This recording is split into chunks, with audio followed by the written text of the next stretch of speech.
Welcome back.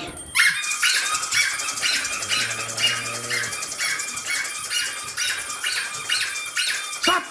Absolutely terrible performance as usual. Okay, did you finish the exercise before the break or not? This one. But you have 8 and Yes, then you said like just you can use one once. Only, And then you use may like- use each expression. Oh, sorry. My mistake. Okay, I wrote the that's wrong fine. thing. Okay, so you could have used more than one.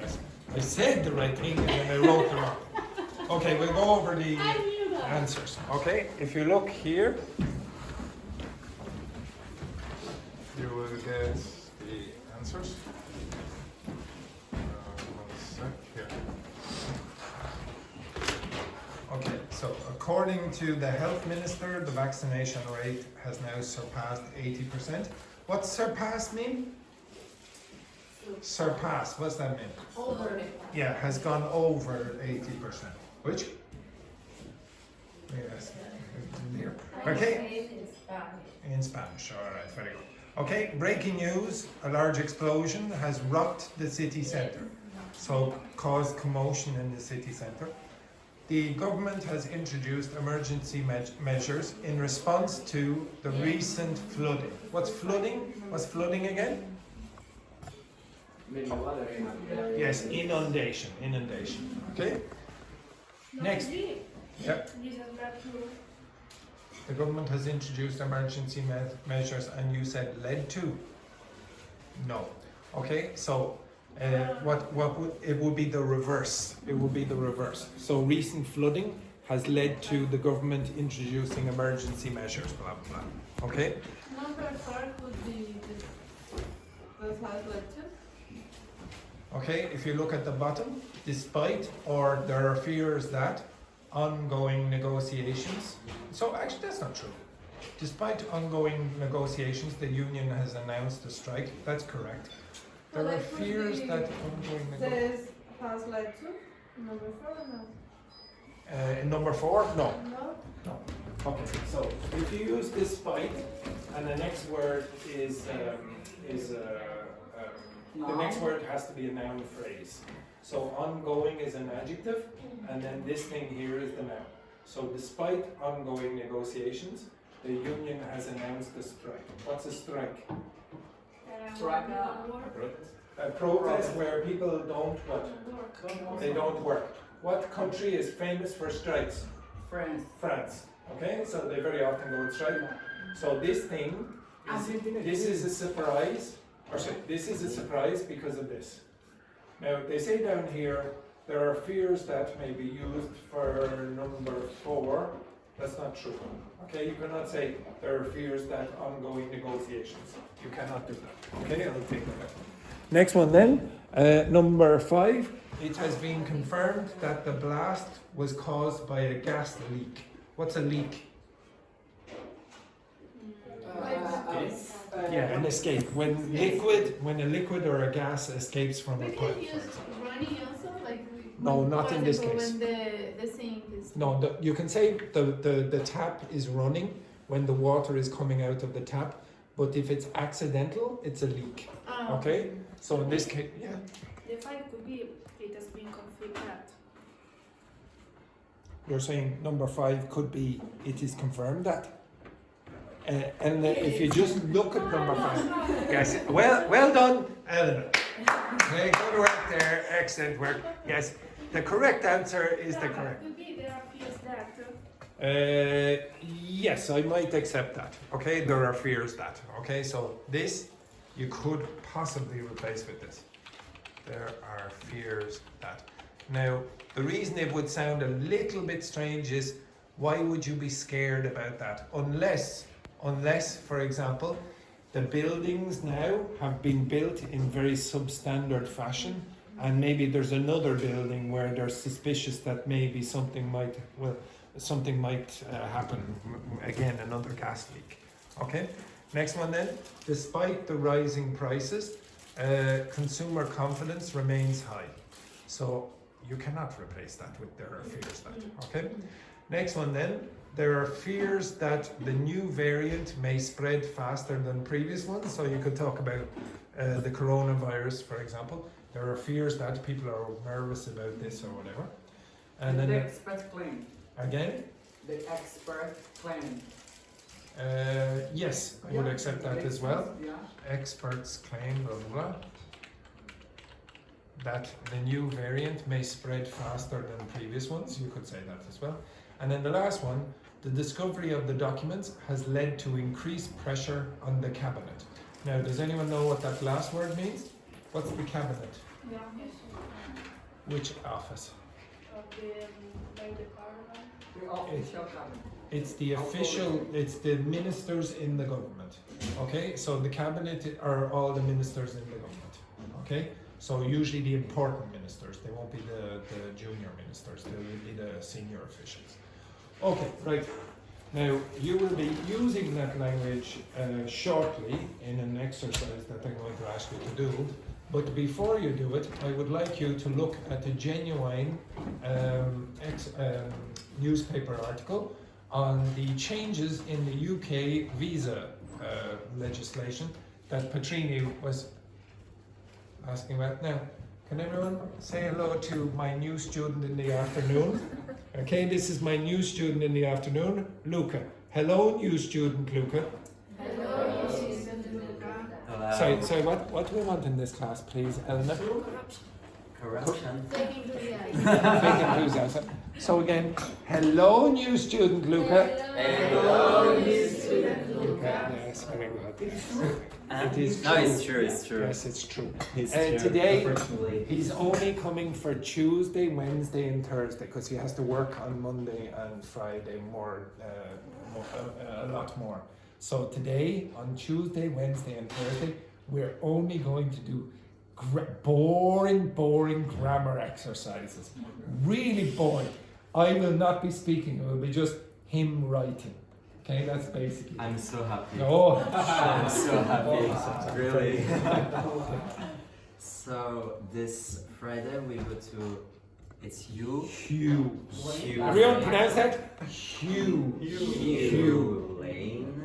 It's an art gallery, but more modern art.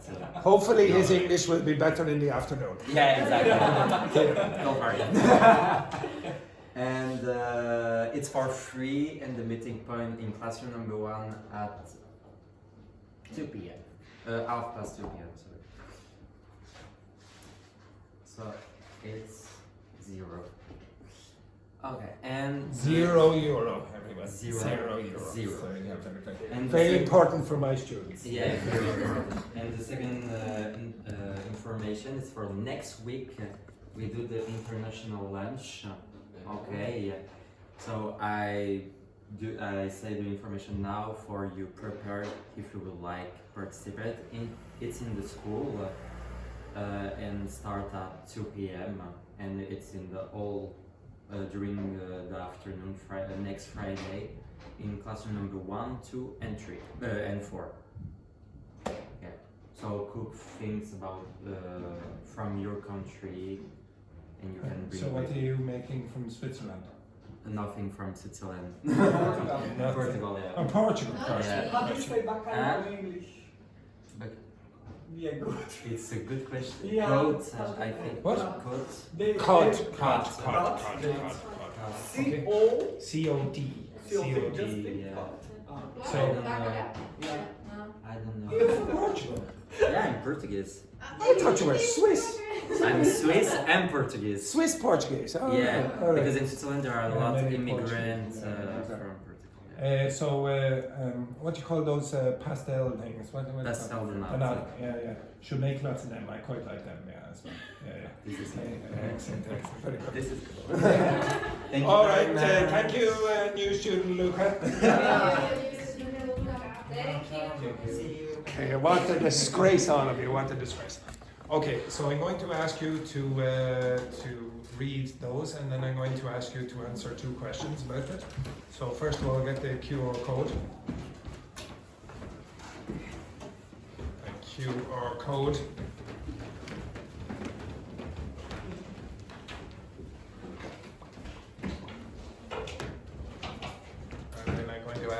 to answer two questions in a second.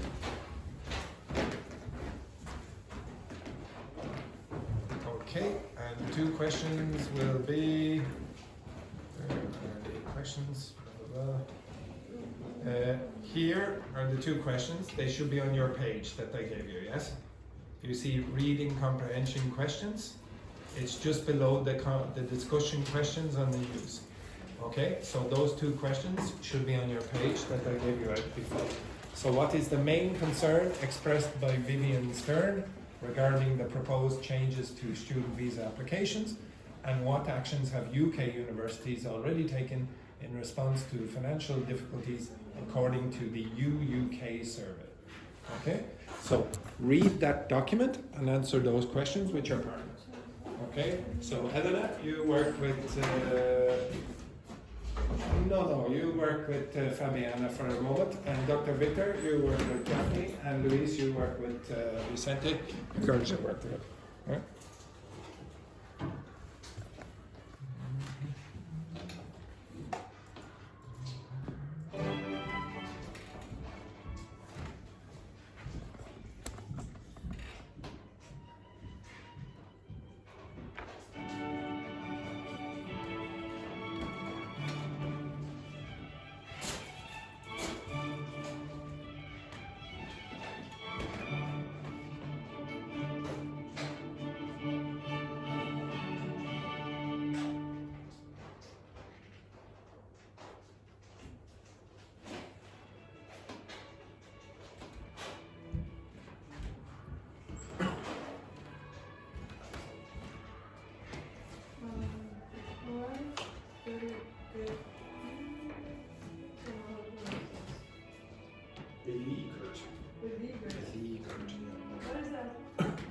Guess first. Do not use a dictionary. Okay? Just guess first.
3 minutes.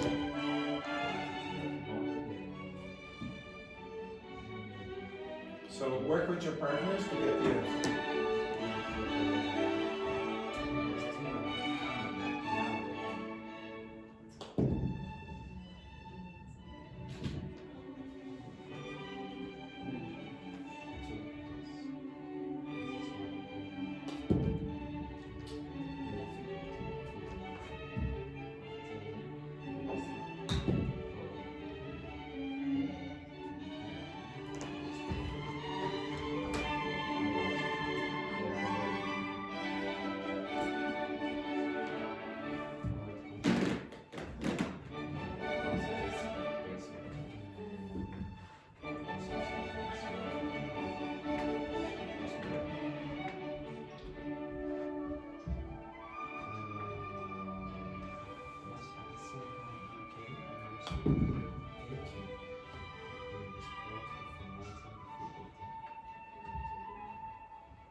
Two minutes.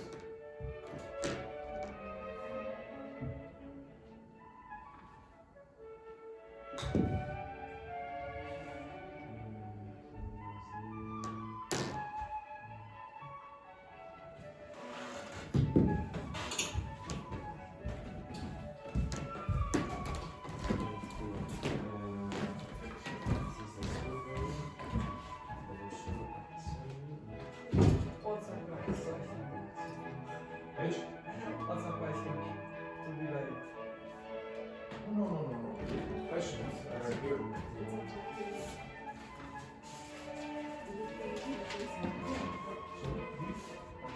It's not debates. You have to find the answers.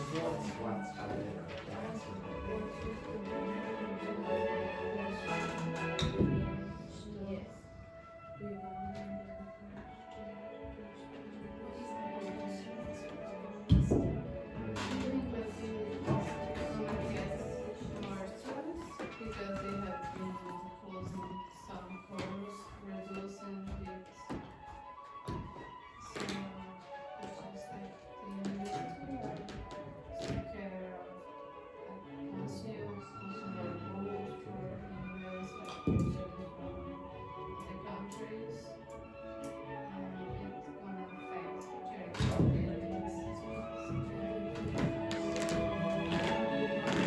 It's gonna affect charity.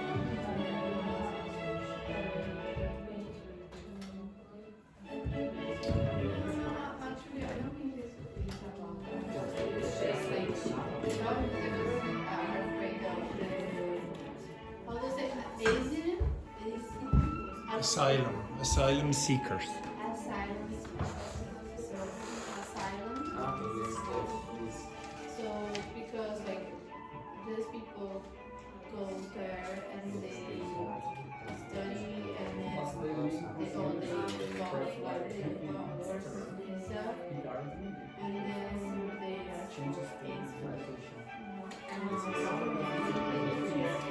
instead of like helping like English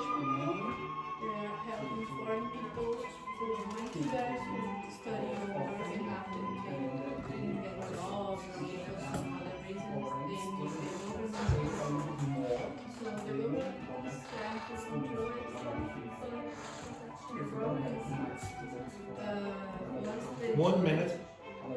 They all countries. break down the university because like months after the press, like this, it's like not so related to getting there to work or just to see projects or business. So this is The second question she's saying like about this we already have problems as the with results of once you put it more rules, it gets worse. already taking more focus on separability.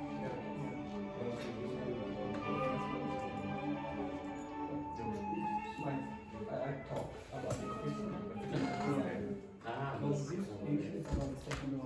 Okay, we'll go over this rubbish. So the first one then, Daphne, what is the main concern expressed by Vivian Stern regarding the proposed changes to student visa applications? It's to restrict university recruit international students. Yes, but what's our main concern about that? For who? Or for whom? For the universities. Okay, so the universities will get less revenue, and as a consequence, they won't have enough money to pay for lots of the things they want to pay for. The next one then, Elena. So, what actions have UK universities already taken in response to financial difficulties according to the UUK survey? The university has serious financial problem, so a lot of university close entire department and reduce investment in research. In what? In what? In Reduce investment in research. Research. Okay. Pronounce that again. Research. Okay. So, anything else? What else has happened? Close down courses. Yes. What else? The institution who took part have scaled back on repairs and maintenance. Okay. So, first of all, they've made compulsory redundancies. Okay. So they've said, okay, these people, you don't have a job anymore. They've closed down courses, as you said. They've closed down entire departments, as you said. They've reduced investment in research, as you said. They've cut spending on repairs and maintenance. They've cut catering costs. What are catering costs? Food. Okay, food and beverages for the students. Hello, Valentina. Hello, Valentina. Excellent, very good. Beautiful work. And then the last one, they've reduced IT spending. Okay, so this was a fairly run-of-the-mill article. However, inside that article are a few things that I wanted you to see. Can you come over here again and look at the screen? So move your ass over here if you're on that side. Okay, unbelievable. What a disgrace. Right.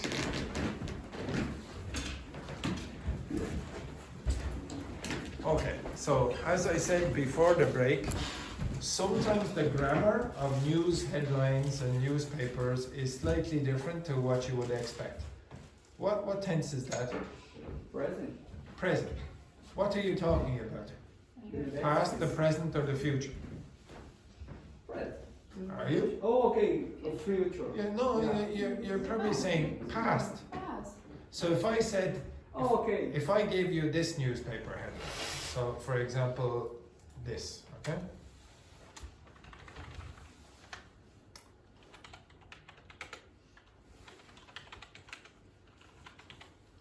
What tense is it? Is it? Well, look at the tense. Okay. Yeah, exactly. Okay, so you very often use the present simple to talk about the past. If you look in the news, now I haven't done this, But if I look, for example, in, I don't know, BBC News. It's like when people will emphasize something. Yeah, okay, so for example, here you see it again, UN says, so this happened in the past. If I said, for example, this, well, hang on. British man claims record-breaking fastest run across Australia. So he says that, okay? So he said it in the past. If I go even the business news or whatever, Tesla battery maker sees shares jump. Sees in this case is a present simple, was talking about the past. Sesame Street heads to Netflix. So again, that happened in the past. Very often you are going to see the present simple used in newspaper headlines. Whatever it is. I can choose RTE, for example, click on RTE, and you're going to probably find the same.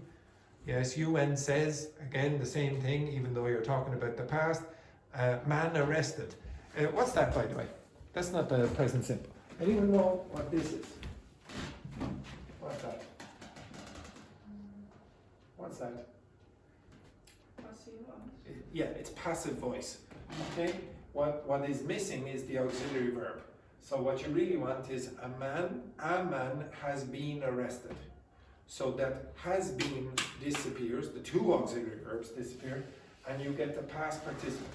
If you see past participles anywhere along here, you should expect that this is the passive voice happening to the person here, or the thing. Maybe it's somewhere else. Example. Yes. What's that mean? Now, landmark means like a big event. So landmark global pandemic agreement adopted by WHO members. What's that mean? Give me the full form. Has been adopted. You're going to find that in lots and lots of context on the news. So again, begins. This is present simple. This is talking about when? The past. Okay, so very, very unusual things will happen in the news related to grammar. Okay, so Vivian Stern says universities face critical moment. What's that mean? In the middle, you had that last week. From abroad could be targeted for restrictions, blah, blah, blah. New proposals to crack down. Now, what's that mean? That's a phrasal verb. What does it mean if you crack down on something? What do you think? Something like push down. Again? Like a push down?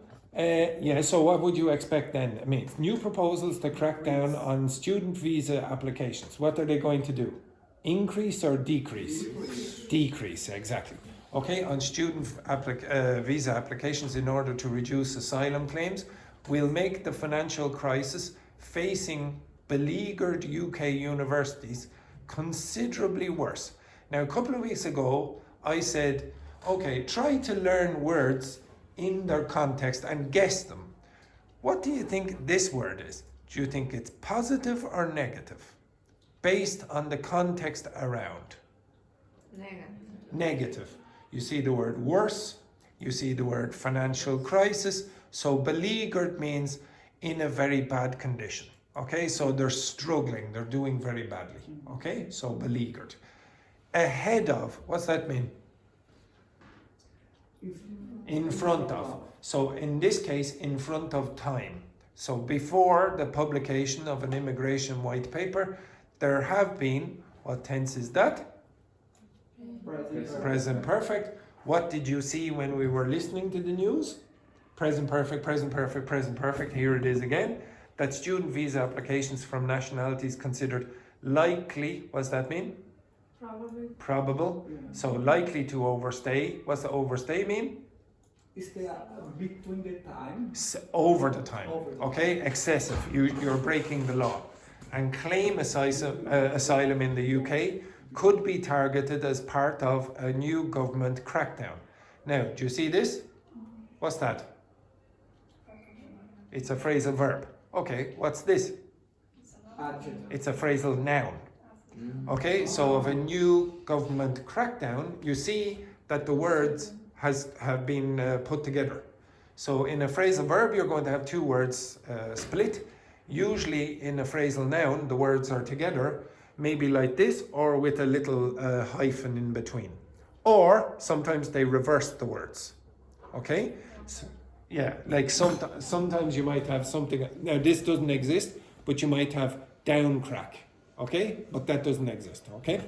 Vivian Stern, the Chief Executive of Universities UK, which advocates on behalf of, what's that mean? Yeah, representing more than 140 universities. Now I told you that you're going to see those prepositional phrases from last week in formal context, and I promise you, I only chose this exercise because Petrini talked about UK universities. I looked at the first newspaper article on the internet, and it said The Guardian a couple of weeks ago. And this is the first thing I found, and then it has half of the phrases we did last week. So on behalf of more than 140 universities, said universities faced a critical moment, and any new visa restrictions would limit their ability to recruit from abroad and further reduce income. Universities have already seen, what's that mean? Present perfect. Again, notice some of you were asking me last week, where do you put already? Well, you put it in the middle there. What's this mean? Now, from context, what do you think steep decline is? Yes, very, very big decrease. What's the very big increase? What's the word that we had earlier? A something increase. Sharp. A sharp increase. Well, you can have a steep decline as well. It's less common to have a sharp decline, but it can happen. Latest reports suggest that people from countries such as Nigeria, Pakistan and Sri Lanka that apply to study or work in the UK will be earmarked for additional restrictions. What do you think that means? It's like a Like, star. EU passport. you select these people. When you see these people, you're gonna like, oh, Pay these attention. people are dangerous. I have to be Now, careful. when to you be see honest, them. I don't know what happens in Brazil, but I know Petrini is a farmer, and all my family are farmers. When a calf is born, very often in Ireland, they will just get a tag.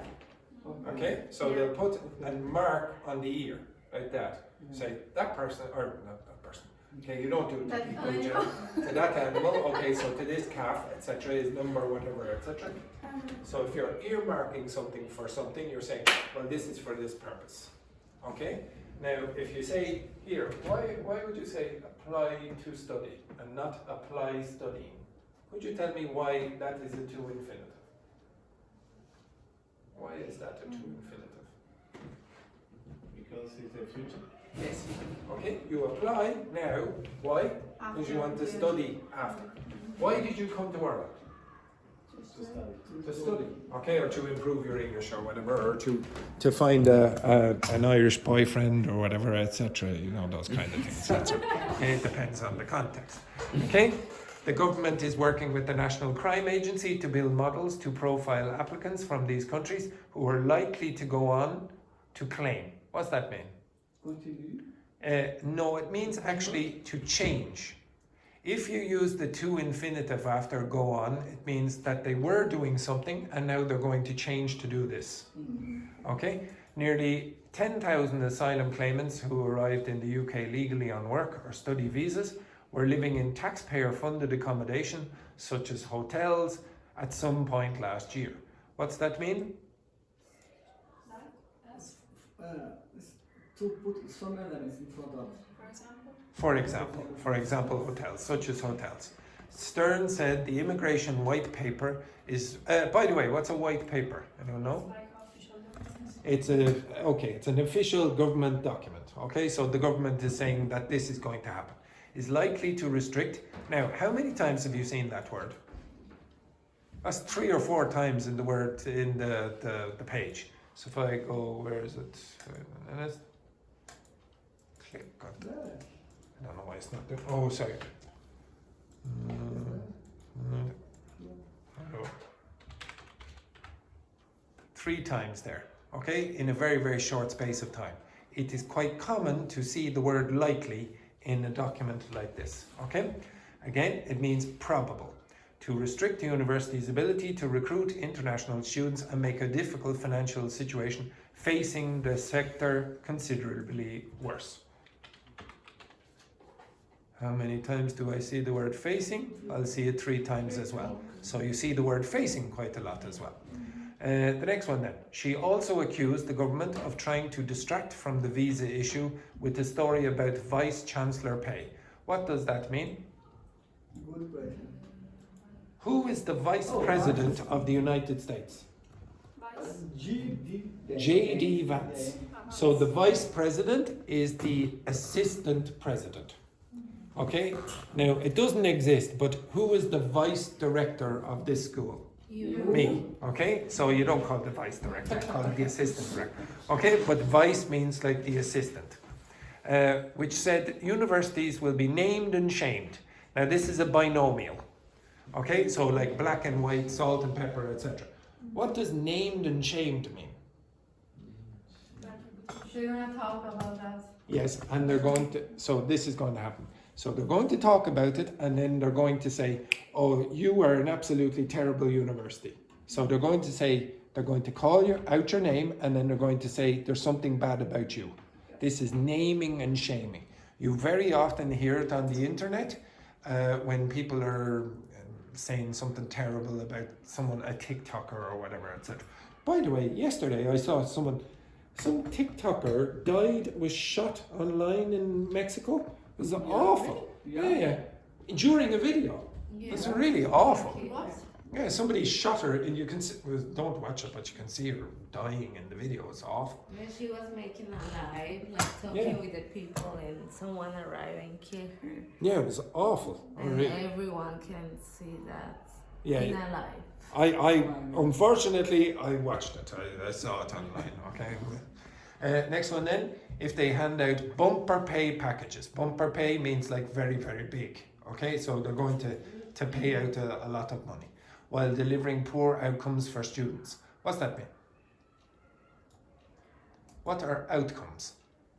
It's a headed. Nope. Oh, it's a result. Outcomes are results. Result. Okay. Now again. It's the same revenue and result. No. Revenue is cash. Now, outcome means results. This again is what you call a phrasal noun. What is the phrasal verb? Come out. Okay? So if I'm doing something, when something comes out, it's the result. Yes? Now I want you to be careful about this. Typically what happens with phrasal nouns is you will have the words in the same order, like crack down before, the phrasal verb is to crack down, or you will have the reverse. Ongoing also. Ongoing is an adjective, phrasal adjective. Okay? If you look at this, you have the reverse order. So when you see a word like this that is a bit weird, you say, well, I recognize a preposition here, and there's a verb in the other part. Reverse them. Reverse them and guess. Okay? So if you say, oh, poor, if it comes out poor, blah, blah, blah, what does that mean? Maybe it's a result, okay, or a consequence. So try to guess if you see preposition-verb combinations like this. This is called a phrasal noun. Now, people think it's something weird, but it's not. Phrasal verbs are verbs. So they very often have noun equivalents, okay, or partners. According to, what does that mean? Based on what they said, and this is some of the language that I gave you before. So according to the Times newspaper, the Education Secretary, that's the minister in the United Kingdom, Bridget Phillipson, is planning to publish league tables. Why would you use a to infinitive after planning? It's future. Yeah, because it's a future form. Okay, so you're saying planning, and then the to publish is going to be after this point. League tables detailing pay at universities where a large number of graduates do not go on to good jobs. What does that mean again? Change. So they were in bad jobs and they go on to good jobs or further education.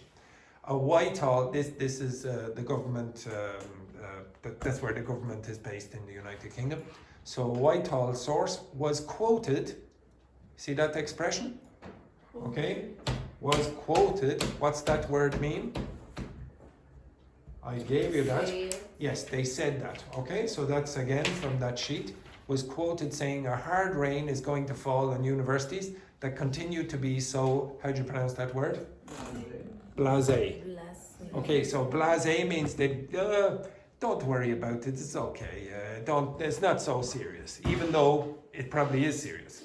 So about executive pay increases while letting down students. What do you think that means? Letting down students. Disappointing.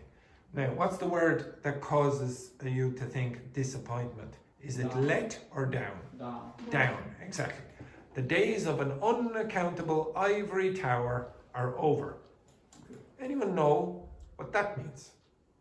Ivory tower is I don't know. it's like it's a metaphor. It's like a material. Yes. Yeah, from the hippo and From a rhino, from an elephant. but to the live. hippo too. No. Oh, another. Okay, so if you, oh sorry, I'm trying to give you an image. I have done this before, but whatever. So to live in an ivory tower, so you, maybe that's better, etc. No, it's No. not, okay. Not So here, you have to imagine this. So it's in Polish, I don't know why, but just imagine an ivory tower. So it's very expensive. If you build a tower out of ivory, you're here. Oh, look at all those ordinary people down here, okay? You're living in an ivory tower. So, as they say here, a person who lives in an ivory tower has a lifestyle that preserves them from the problems and difficulties experienced by others. You're down there, and I don't see any of your problems. Okay, you understand that? Yeah. I live in an ivory tower. When I look out, I don't look down, I look straight out, and I don't see all the poor people at the Like bottom. Columbus in the Exactly, exactly. The story says like the university just they want to sell it and they don't care afterwards. Like Exactly. when the students finish the graduation, they don't have jobs and everything. Yeah, That's exactly, exactly. Okay, so and the government here is saying a hard rain is going to fall on these universities. They're going to have problems in the future if they continue to be so blasé about paying the executives very high salaries or whatever, increasing them, and then making students pay, etc. And those professors or those executives in the universities, they're living in an ivory tower and they don't care about what the situation is with the students. Okay, Stern defended, where is it? Stern defended Vice Chancellor's pay, saying they do difficult, complex jobs and salaries are not out of keeping with.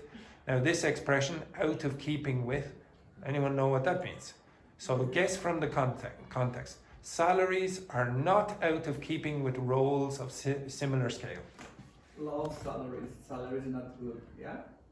No. No, keep the salary. No, it's forget about the word keep.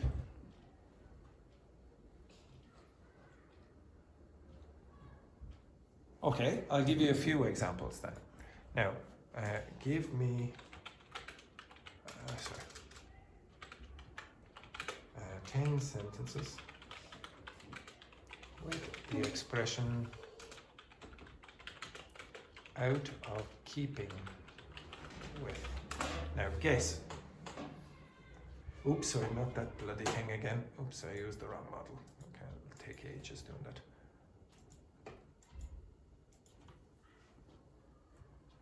Now, I want you to guess from context.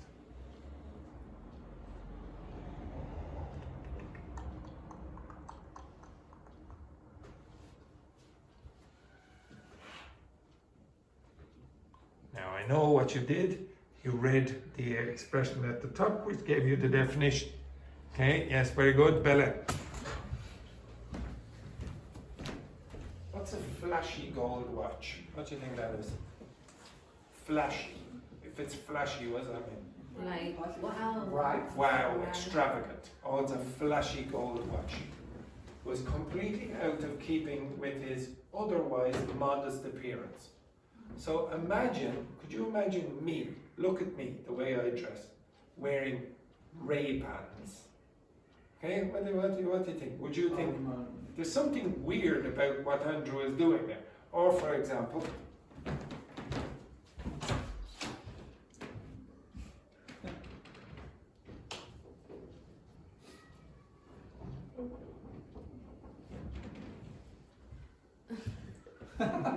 I think most people would think there's something out of keeping with the rest of his outfit. Do you understand that? You wouldn't, oh, I'm trying to assassinate myself.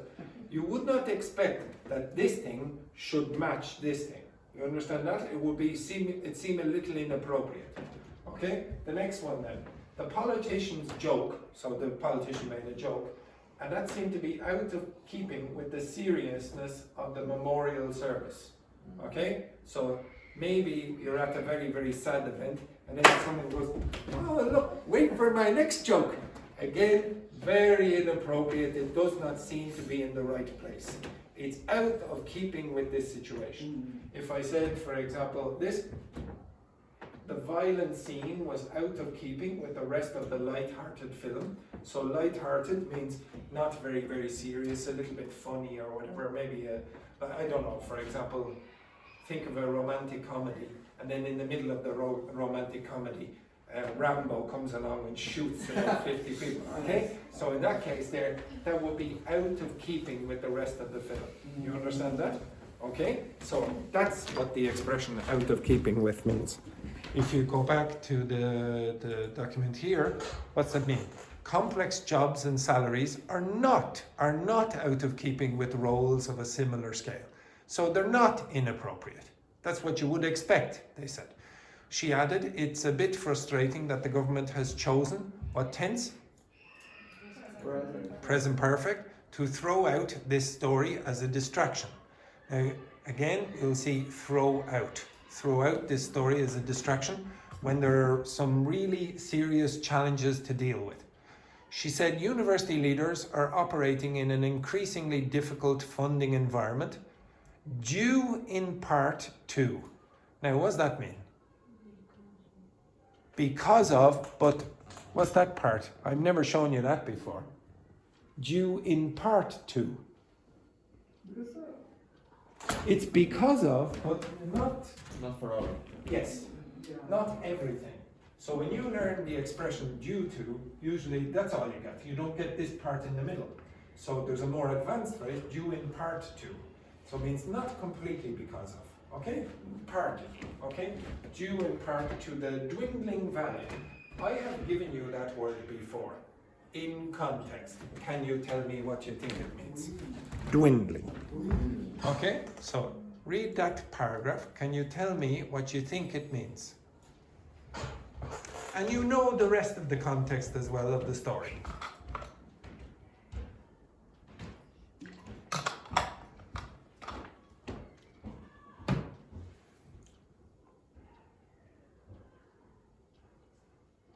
Thinking about the rest of the story. Decreasing. Dwindling means decreasing. Okay? Due in part to the dwindling value of domestic tuition fees and fewer international students who pay higher fees. We need government on the pitch. What's a pitch, by the way? What's that? Anyone know? What's a football pitch? Match? I don't know. No, the pitch is the place where they play.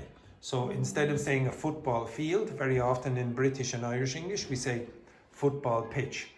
So if you say the government on the pitch, what do you think that means, metaphorically? Display? Yeah, the government are doing things, okay? They're playing the match and helping to stabilize universities, not engaging in distraction techniques. Okay, nearly finished with this. A UUK survey conducted among 20 universities. What's that mean? Was realized. Which was conducted. So again, it's a passive voice. Which was conducted among 60 universities and which was published on Tuesday, found a quarter of universities have had to make, what tense is that? Present perfect, to make compulsory redundancies. Again, in the text that I gave you before, you'll see redundancies, to make redundancies. What's that mean? No, to make redundancies means to make people unemployed. Okay, so to make someone redundant means to make them unemployed. You do not say to fire them if they did not do anything wrong. Okay, 49% have been forced. What is that? It's passive voice, present perfect. So you have the present perfect here. You see a past participle, must be passive voice. Have been forced to close down universities or close down courses. 18% have closed entire departments and 19% have reduced investment in research. 3 in 5. Now, a lot of you will use the wrong prepositions there. If you said 3 in 5, it is also possible to say 3 out of 5. 3 out of 5 of the institutions, but it's more common to say in this context 3 in 5 of the institutions, 60%, who took part have scaled back. What does that mean? Scaled back. Now again, read the sentences and can you understand from context what it means? Decline to do these things regarding maintenance.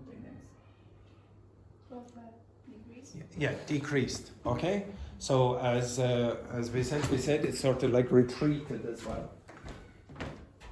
What's back mean? Means retreat. Scale. What's that mean? Yeah, it's increase. Okay, so for those of you who speak, yes, all of you speak a language where if you understood escalera, you see you're going in that direction. Well, if you're going back, it seems like you're going to reduce the size. So if you don't have back, scaling means probably getting bigger. Scaling back means reducing. Okay? If you took that word out and you use that word alone, it will give you more of the meaning. Okay? So very, very often the verb part is going to cause you problems. And 46% on reduced IT spending. So you spend on something or you cut back on something. A Department for Education spokesperson said, the Secretary of State has been clear, again, present perfect, that as part of wider reform of the system, there must be a renewed drive, so a renewed effort for efficiency in the sector, including much less wasteful spending. This government inherited a sector facing serious financial risk and remains committed to fixing. Why is that word fixing? Why is it ing? Because this is a preposition. Okay, so committed to fixing the foundations of higher education, secure the sector's long-term financial sustainability and deliver change for our students. And if I look at that word, how many times? 4. So I don't usually read through a whole big long text like that. It's usually not very entertaining, and I know most of you are like this. But you see how repetitive it is. Present perfects all over the place. It's going to be passive voice all over the place. It's going to be using very, very technical language. It's going to use the same language again and again and again. And it's going to use those advanced prepositions that I gave you last week. I can choose any random article from the internet. This was random. I chose it, the first one. And then only when I was going through it, went, oh yeah, here's the preposition I used last week. Here's another one that I used last week. Here's another one that I used last week. You're going to find this again and again and again. I want you to read newspapers. Read newspapers just once a day. You're going to do it without studying. You're going to learn the vocabulary without having to memorize big long lists. I don't want you to do that. The other thing that I wanted you to see is it is possible. So do you think phrasal verbs are formal or informal? Depends on the test. Almost always phrasal verbs will be informal. But there are a selection of phrasal verbs that are formal. Okay? You can see some of them in there. Okay? So cut back on. That's quite common in the news. You don't have to learn hundreds and hundreds of phrasal verbs that are formal because there aren't that many. I'm going to give you a list of phrasal verbs that are formal, or at least neutral, that you will find in academic journals or in newspapers and the news. Okay? So I'll go back to your seat for a moment.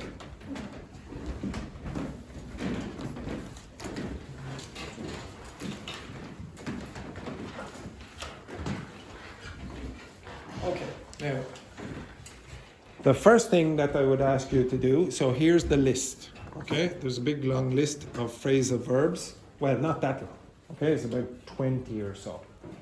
I'm going to ask you to take a photo of them and then ask ChatGPT to give you examples and definitions. But when you do it, I want you to give the instruction, tell ChatGPT, these are formal phrasal verbs that are very often used in the news. Because many phrasal verbs have more than one meaning. And if you don't do that, ChatGPT might just give you informal uses of these phrasal verbs. So you have to specify that these are formal phrasal verbs that are used in the news. Okay? So do this, and I will ask you to test your partner short. I am not going to ask you to do all of them yet. Okay? So you will. Well, first of all, you can take a photo and do all of them, and then I'll tell you which ones I want you to focus on. There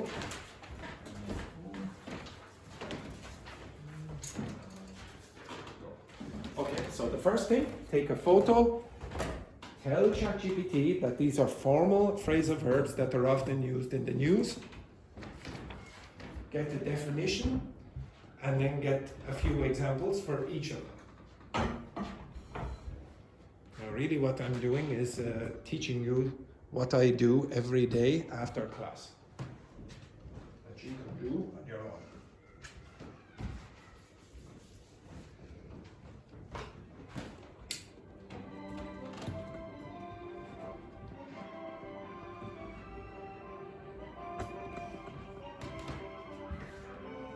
Tell me when you've finished.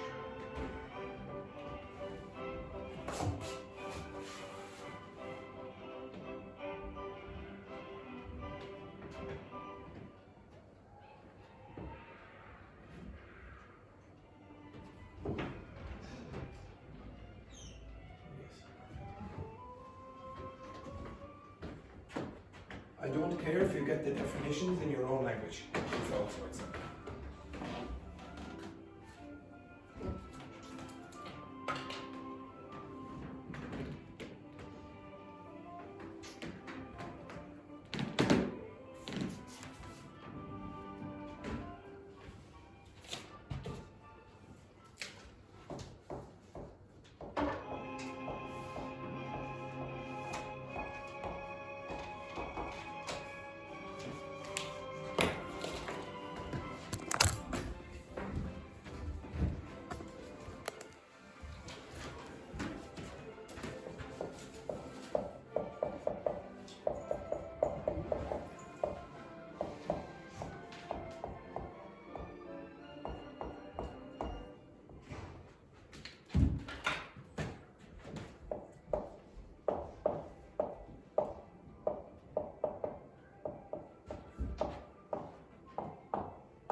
Okay, stop. Have you all got the definition and examples of the phrasal verbs in context? Yes? Mm-hmm. Yes? Everyone? Okay, so I don't care if the definition is in your language. If you think it's easier for you to get the definition in your language the first time, no problems. I have no problems about that. Okay? And it's probably useful for you eventually to be able to get definitions and understand them in English for, the first time round, but don't worry about it now at the upper intermediate level. It's not the most important. What do you need to remember when you learn them? Again? The preposition. Yeah, okay, so you definitely need to remember what preposition is going to be used with these phrasal verbs. So how would you remember that? And to be honest, technically they're not prepositions, they're particles, so we'll call them a particle. How do you remember the particle? So I just gave you a random list there, and they use out, forward, forth, about, up, out, in, etc. How do you remember those particles? Okay. Okay. Ask ChatGPT for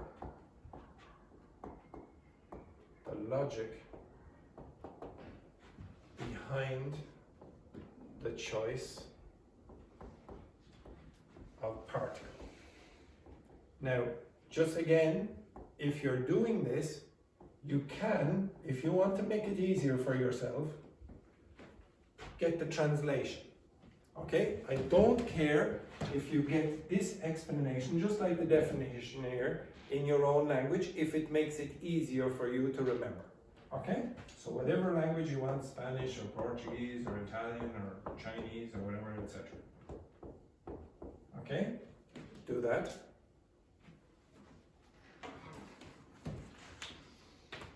And there's one other thing that I want you to get.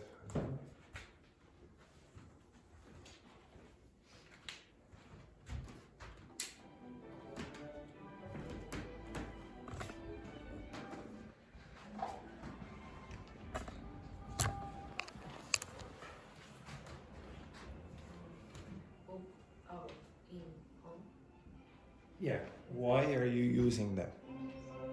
For each one. So you have to go for each one. Okay, it's individual.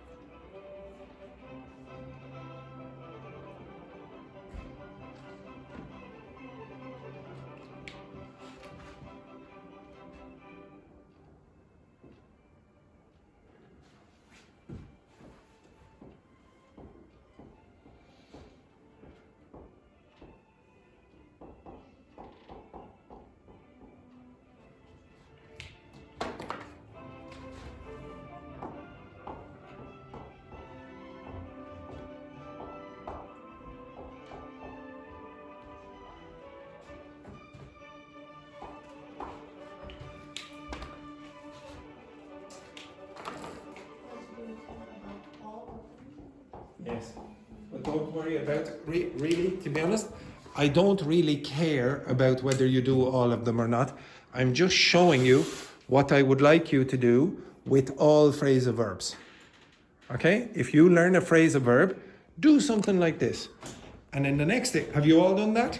Have you all gone and found the logic behind these? Now, obviously you haven't read all of it yet, but you see that it is able to generate a logic behind it. If you can't understand it still, ask it to explain again. You could ask it to, simplify your explanation. Okay, you can make the explanation easier if you want. If it's too difficult for you, sometimes they give you very linguistic answers and you go, I don't really understand that, it's very technical. Make it easier for yourself. I promise you, when I studied physics and mathematics in university, I would have preferred if I got ChatGPT to explain it to me as if I was a 12-year-old. I read very complicated journal articles in physics about the expansion of the universe, and I promise you, one or two of those took me 3 months to understand. I had to read I had to go through an entire course, a physics course, to understand one of the documents. 3 months to read one document, to read it. Okay? So if I had ChatGPT at that time, I promise you it would have been so much easier. I would say, please explain what that is, please explain what that is, be instantaneous almost. Okay? So simplify your explanation. The next thing that you need to do with phrasal verbs, one sec. The next thing you need to do with phrasal verbs, really 1 second. Generate 15 examples. Why would you do that? Because I'm not going to ask you to learn lists. I want you to see patterns. Does the phrasal verb have the opportunity to be split, to be separated? So for example, like turned on. She turned the TV on. Is it possible to do that? Or do you have to keep it like she turned on the TV? Is it always like this? Or can you separate? So choose one of those phrasal verbs. Choose one of those phrasal verbs and see with 15 examples, can you identify a pattern? Okay, just choose one of them. Choose one of them now and see, can you identify a pattern? What way are they using the phrasal verb? What kinds of words are being used? Okay, simple simples.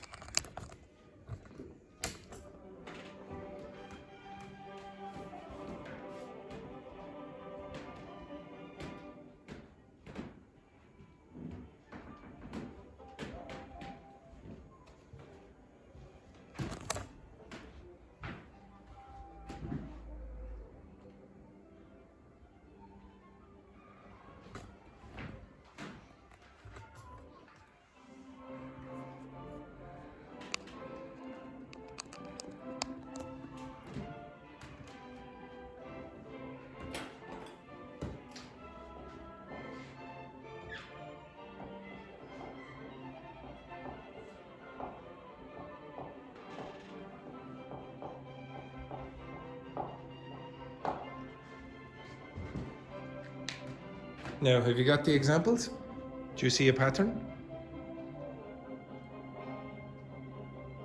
If you do not see a pattern, get the translations. Yeah?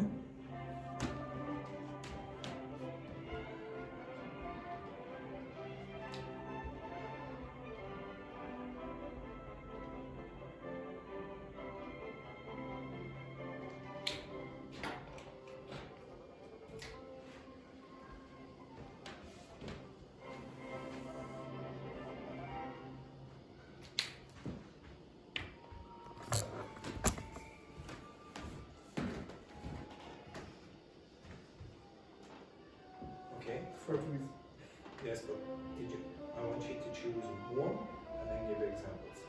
15 examples of one of them. Perfect. Now, do you see a pattern? Yes. Can you split it or not? Okay. Can you split the phrasal verb? So we'll just carry out. Is it possible to say carry something out? Check. Can you split it or not?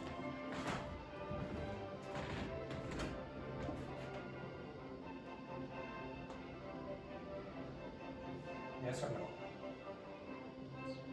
No. No, it doesn't seem like it's very often split. Did you notice the pattern? Okay.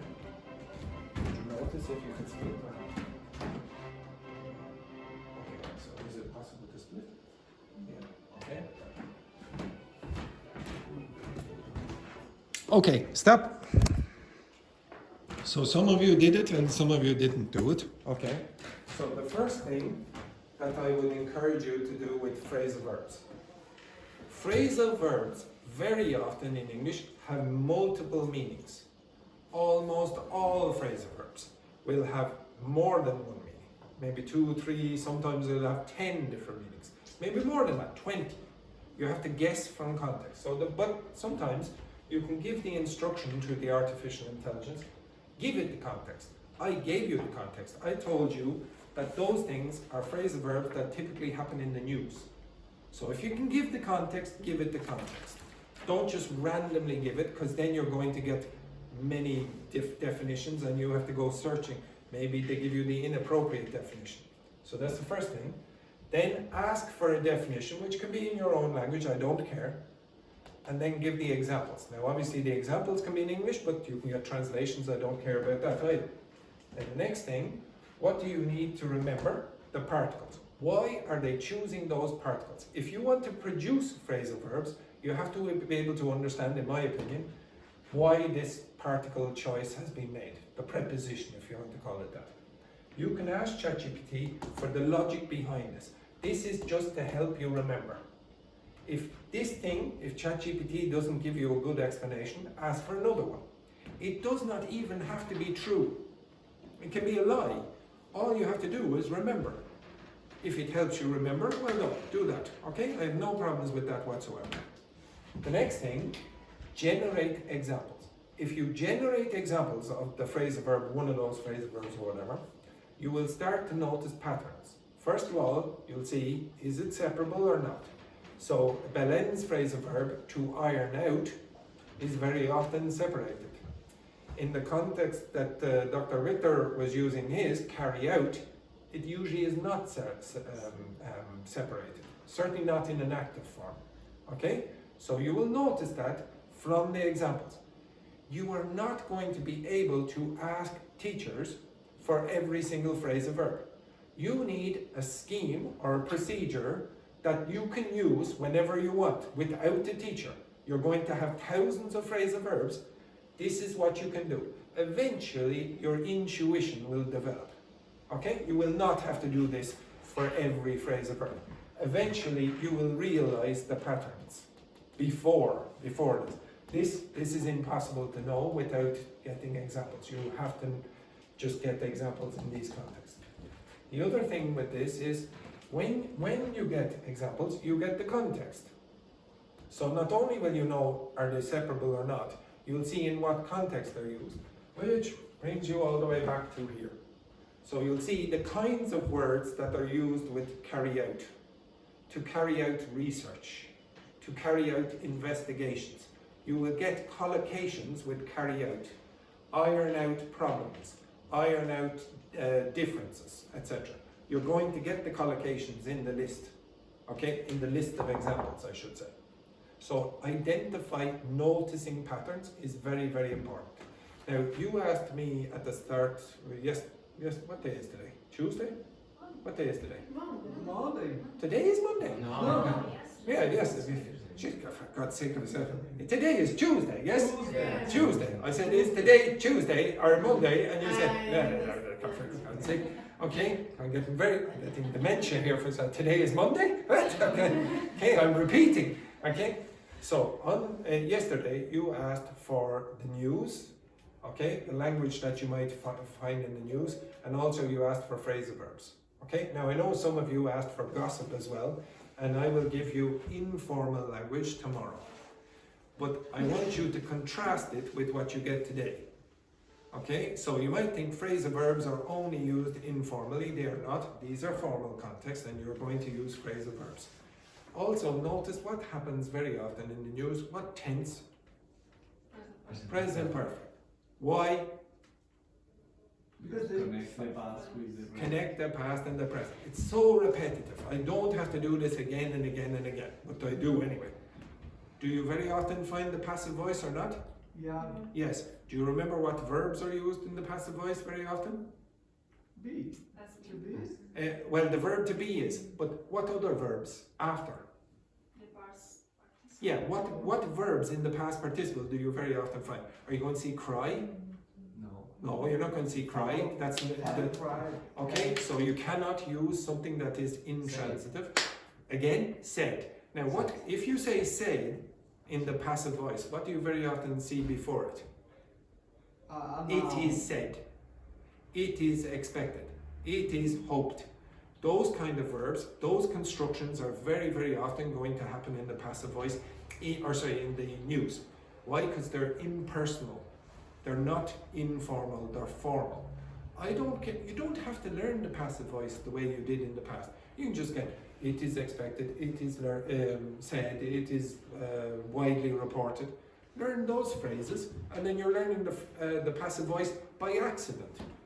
If I wanted, I've said this before, I could teach the course for you using this language. I'm not going to teach you the present perfect, I'm not going to teach you the conditionals. I can just say, now today I'm going to teach you how to interrupt. And inside that language, you're going to find some of the grammar that you need. If you notice, very often I do not teach you grammar. I say, okay, now today we're going to learn the conditionals. I did not teach you the conditionals explicitly last week. I gave you dictations where there were conditionals. I gave you big long lists of examples. I did not teach you anything. I said, try identify a pattern. You can learn it that way as well. And I told you there's a difference between learning and acquiring. You can learn it, you could have it in your head. So Luis, for example, I do not need to teach Luis that when you begin a word with an or, that you pronounce it r. He knows it. He has not acquired it. He has not put it into practice yet. He will, but the teacher coming around and say, do this, it might not help. It might be useless for the teacher to do this, and it might be useless for Luis because maybe he's not ready. His brain subconsciously has decided that's not a priority.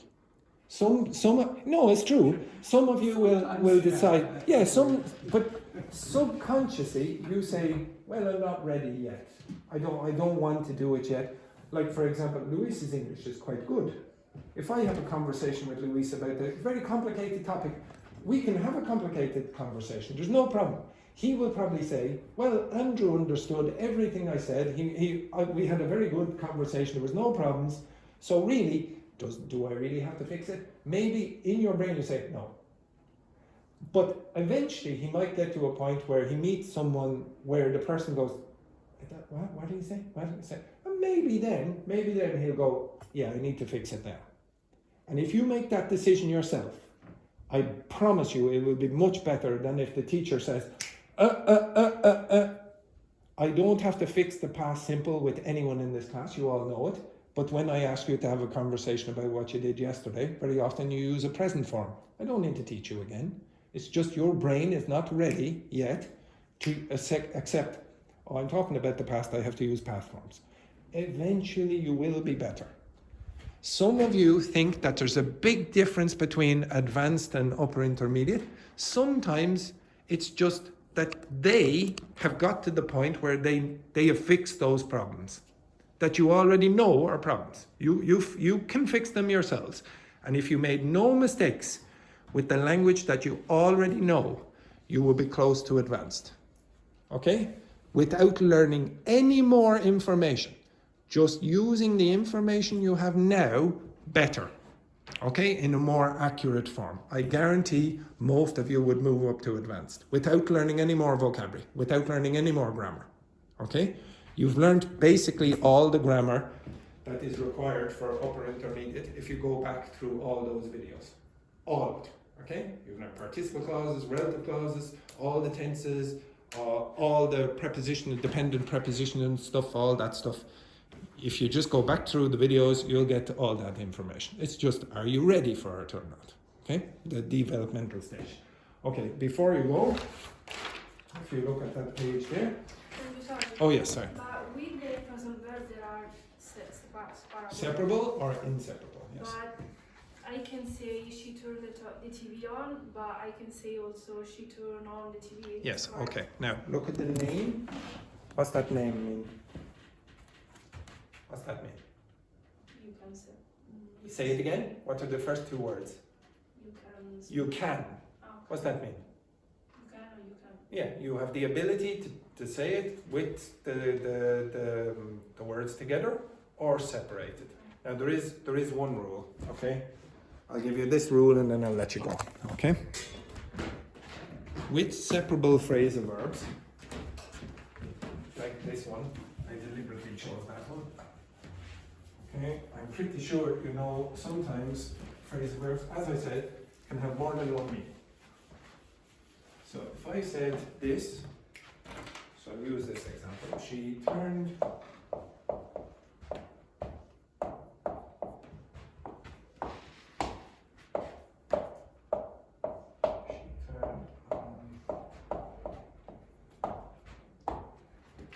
okay, let's say I say this. I'm pretty sure most of you know this one, just subconsciously, without studying it. Do you understand that both of those are acceptable? Does do either of them sound more natural or not? Do you think that sounds better than that, or that sounds better than that, or they both sound equally good? For me, the second one.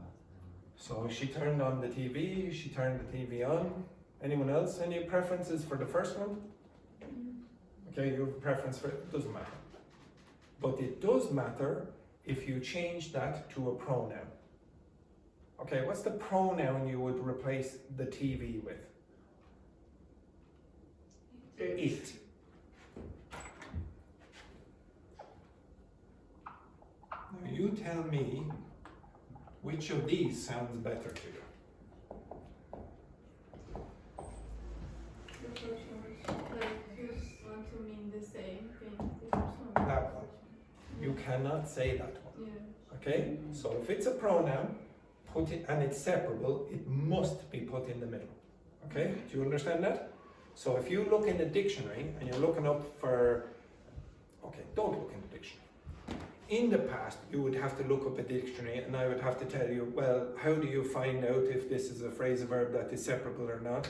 What happens is you get the verb, then you get somebody or something, and then you'll get the particle. So if you looked up this, for example, you will get turn, and then this something on. Okay, that's what you'd have to look for. You look at turn, then go down the definitions of turn, then you would see something like something and then on. Okay, and then you would say, oh, that's a inseparable phrase. You don't need to do that now. Just ask ChatGPT, is this separable or not? And you should generate examples. It's way, way better than looking in the dictionary. So many of the dictionaries don't have enough phrasal verbs. There are thousands of phrasal verbs. They're not going to list them all.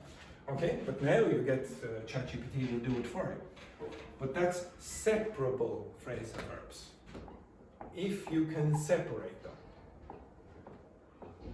Sometimes you would want, so in this case, if it's the noun, you can put it anywhere you want, if it's separable.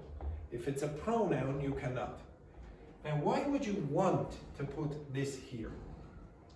Why would you want? Is there any reason why you might put a noun here and not here? Okay.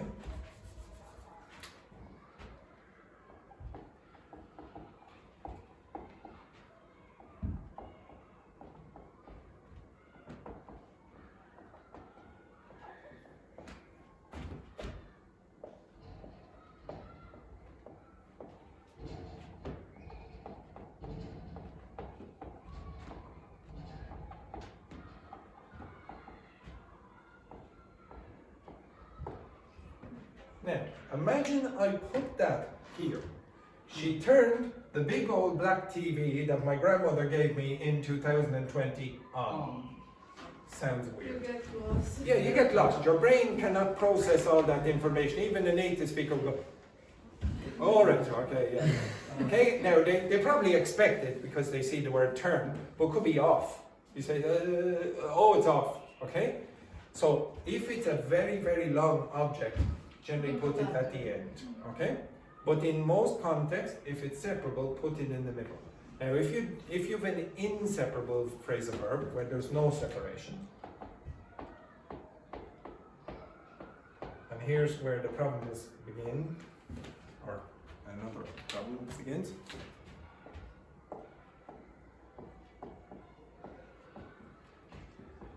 This is an inseparable phrasal verb. Inseparable. You cannot separate that. Now, what's that mean? Any ideas? Something sexual, but I don't know. No, No? this is what students typically think it means. They think that this means become stimulated sexually. Yeah. Doesn't mean that. This phrasal verb, which is inseparable and must be in this way, means to become angry with someone very quickly. So, for example, maybe you're petting the dog and then the dog turns on you. It becomes very aggressive suddenly. You have no choice to keep it like this. The dog turned on him. Now, that does not mean that the dog sexually excited him. Okay? If you don't use these appropriately, you're going to have very, very different meanings. If you use turn someone on, that's a separable phrasal verb, and it means something like, so imagine this is a person here. Do you understand that? The opposite, turn someone off. And for some strange reason, Elena is watching this very intently. Okay? Oh, that's very good. This woman is insatiable. Okay, great. So tomorrow I will do, so today was basically about formal language. Tomorrow you're going to do things which are more informal in conversation. So some of you asked for colloquial expressions. I'm going to, like for example, can anyone remember, oh, that's a bit rich? I gave you that last week. That's a bit rich. What does that mean? That's a bit with a little expression. hypocritical. Oh, that's a bit rich, etc. I'm going to give you an extensive horde of examples tomorrow using those kind of more informal phrases. You will not be doing this, okay? You might do this, but in an informal context, okay? Right? Have a nice day, etc., etc.